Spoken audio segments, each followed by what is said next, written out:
It's the world's last divided capital, the centre of an island cut in half and separated by a 112-mile-long buffer zone. Patrolling it are 800 unarmed UN peacekeepers, impartially maintaining the status quo. In Sector 2, which includes Nicosia, that falls to the British Army, and currently around 250 members of the Scots Guards.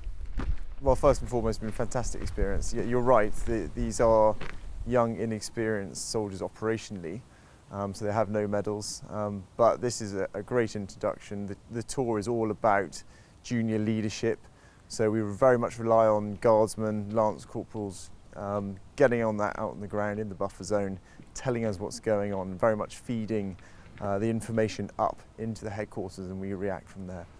Fighting ended in 1974, but no formal peace agreement has ever been signed. The buffer zone marks the positions of both sides when the conflict ended. The UN's job is to try and maintain those borders while the peace process takes place and prevent incursions that might inflame the situation, things like illegal hunting or construction. Lance Sergeant Dean Chapman joined the Army 7 years ago and served in Afghanistan in 2012. That's all I knew of Cyprus as, of a holiday destination.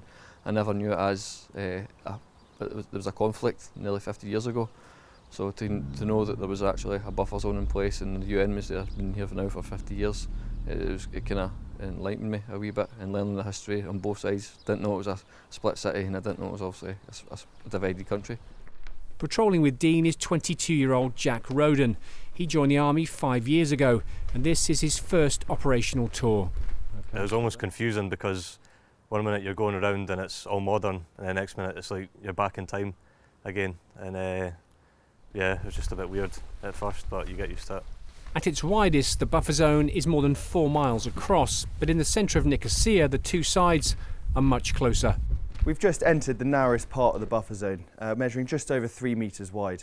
And in 1974, both opposing forces were within 3 metres of each other, so there was a lot of escalated tensions in this area. And this area is known as Spear Alley. And the reason why it's known as Spear Alley is because the National Guard, to my south, constructed a spear made out of sticks and a bayonet. And what they did, they reached over and started poking a Turkish forces soldier to the north. In retaliation, the Turkish forces threw petrol bombs over to the south, and you can still see the burn damage today. One of the landmarks of the buffer zone is Ledra Palace. Once the only 5-star hotel in Cyprus, this was the height of luxury. Elizabeth Taylor and Richard Burton once stayed here. In 1974, it found itself in the middle of the two opposing sides, and the building and even the swimming pool still bear the scars of battle. It eventually became home to UN troops, first Canadian paratroopers, then in 1993, British peacekeepers. Okay, so this is the iconic Ledra Palace Hotel in the centre of Nicosia out in Cyprus, and this is where this is what we call home as the British forces out in Operation Tosca.